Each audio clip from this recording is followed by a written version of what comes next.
Millions of people around the world have contracted the novel coronavirus, COVID-19. The pandemic has made for a fluid few months in North Texas. At just the beginning of March, there weren't any confirmed cases of COVID-19 in the area. Since then, cases have become plentiful, shelter-in-place orders have been enacted, and businesses have temporarily closed. With other cities and states across the country taking similar measures to slow the spread of the coronavirus, local food, art, and music scenes are taking a hard hit. You're listening to the CobCast. I'm Cobb, and this is the cast.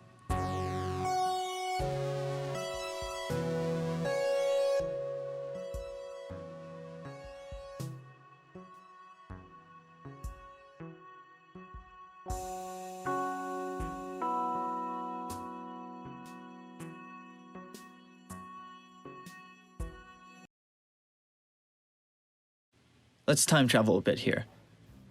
It's 2018, and we're at a venue in Denton called Dan's Silverleaf. You might recognize some of this music. That's Rose Garden Funeral Party, and that's Felt and Fur. The two bands were performing that night as a part of Thin Line, the annual film, photography, and music festival in Denton. Hello, I'm Randall. I play synthesizers in Felt and Fur. I'm Jared Estes. I also play synthesizers in Felt and Fur. My name is Alicia K. Pennington, and I sing and play guitar for Felt and Fur. Awesome. We've all lived in Denton for at least probably about a decade now. We've all enjoyed Thin Line in its different forms throughout the years. We were fortunate enough to play last year. We were fortunate enough to play this year. We got asked to play with Rose Garden Funeral Party here at Dan's. And yeah.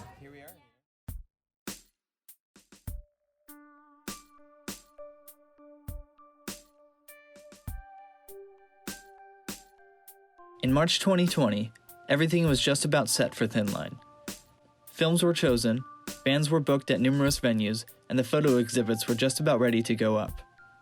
It was around then that, under the guidance of the Centers for Disease Control, cities began tightening restrictions on the number of people that were allowed to gather at a time. Despite this, on March 12, Josh Butler, the festival director, told the Denton Record Chronicle that there were no plans of canceling any part of Thin Line. But a lot had changed when I spoke to him the next day. So we're canceling all music events, and we're moving as much of the film festival online as we can. The thinking was, all of our venues are small venues. In fact, the average capacity across all festival venues is less than 200. And so we felt at the time, and kind of leading up to yesterday, we felt like the risk was low. But eventually, it became clear that even though we were on the lower end of the risk spectrum, this is really in the best interest of our community. You know, I mean, we would rather contribute to the safety of our patrons and not the potential hazard of our patrons. You know, I mean, I know there's no confirmed cases in Denton County right now. None of us expect that to hold up. You know, I mean, we're expecting a confirmed case any day now. If even one or two people spread it during the festival, that would just kind of be unacceptable. So best case scenario here, move everything we can online and, live to fight another day. Thin Line later teamed up with Dallas Video Fest and organized virtual movie screenings and live Q&As with film directors whose work was featured in the festivals. Meanwhile, some of the music venues involved in Thin Line were still trying to make the concerts happen. Dan's Silverleaf in Denton was one of them. I hopped on the phone with Molly McFarland, the venue's general manager and booking agent. She'd been busy trying to pull shows together in place of the Thin Line performances. So basically what we're doing right now is just trying to keep those artists, working. I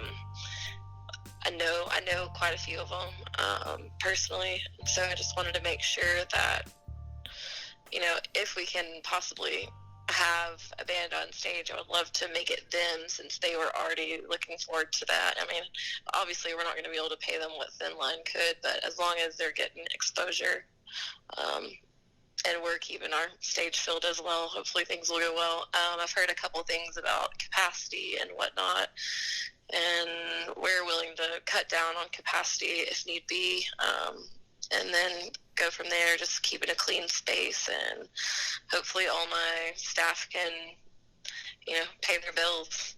So I'm basically piecing together band to create events out of the thin line ones who are still able to come and play. I've had a lot of bands also cancel that were going to South by, and so I've been having to fill those shows as well. I imagine this has been kind of a struggle for you. Would you say that's the case? Yeah, lots of lack of sleep and lots of stress, but I think that will be okay. I'm more concerned about, my staff being able to have, money to pay their bills.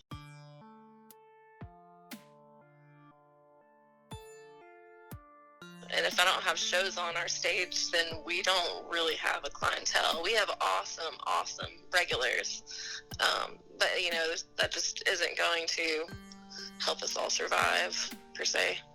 Other area venues had canceled their concerts, so there were plenty of bands to book at Dan's. But McFarland said she was still worried about the virus. My only concern then is how can we keep everyone safe, with the pandemic going on. Right. It's getting pretty crazy out there. Yeah, it's very scary. I'm definitely riding the line of whether it's ethical to be open during this time. Right. But we are such a small mom and pop spot that I don't know that we could survive if we were to shut down for the rest of the month.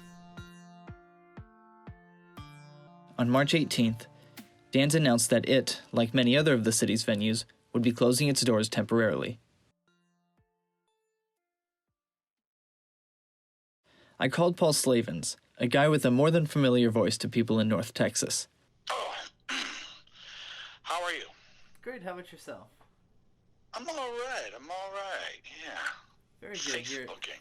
Your voice sounds a little hoarse. Around about, what time is it, 4:20 or so in the afternoon, my voice tends to get a little hoarse. Right.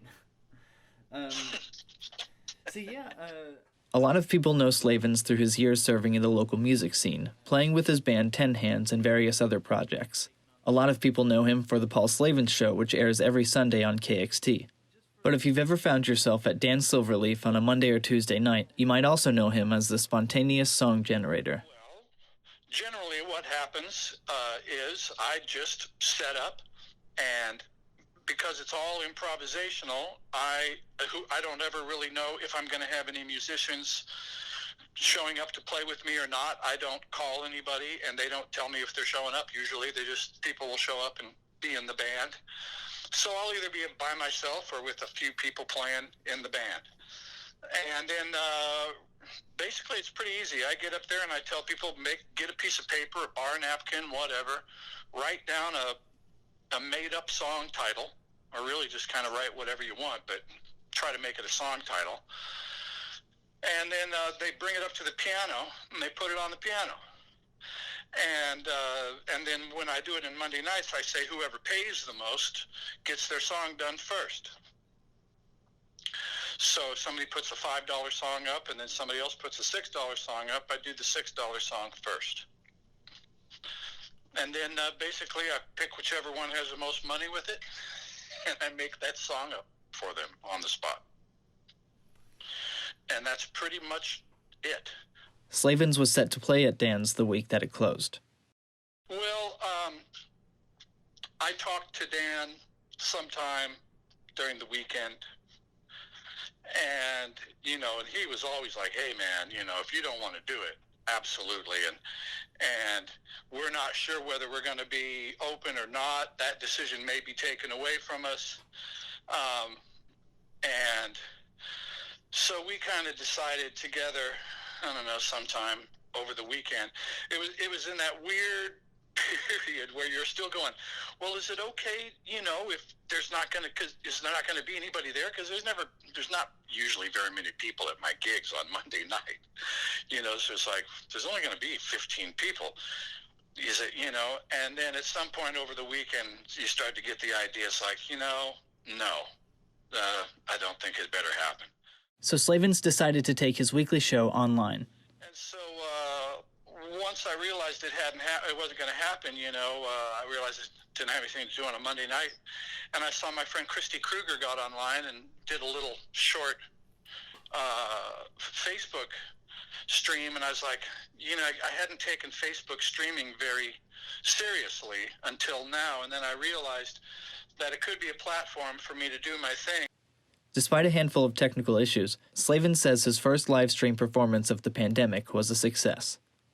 I got on for an hour and a half right at my normal show time from 10 to 11:30 and had hundreds and hundreds of people checked it out. I made some money, and I just had bad technical problems was the only thing. The test went very well, but then I started having problems. So it's either on my end or it's on Facebook's end. And so I'm trying to suss that out, and I'm thinking about going online for a while tonight and just freaking out on my kill the world electronic stuff.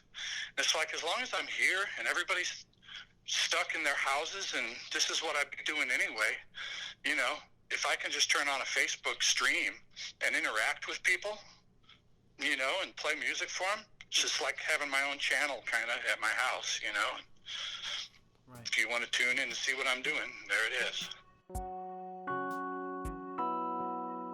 Slavins wasn't the first artist to live stream performances during the pandemic, and he wouldn't be the last either.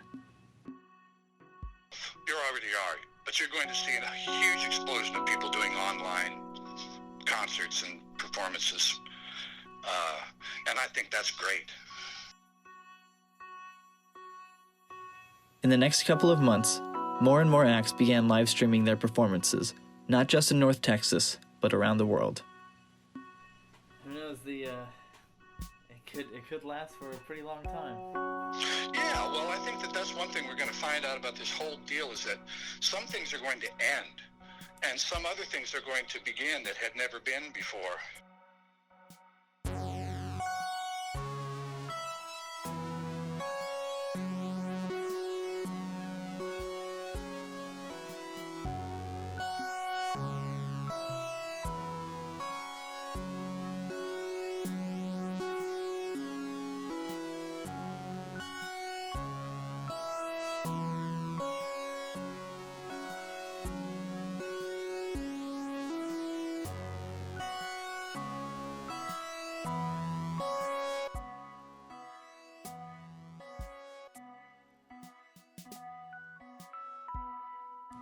I'm Jacob Vaughn, a journalist based out of North Texas. Some people call me Cobb, and this is the CobCast. Thanks for listening.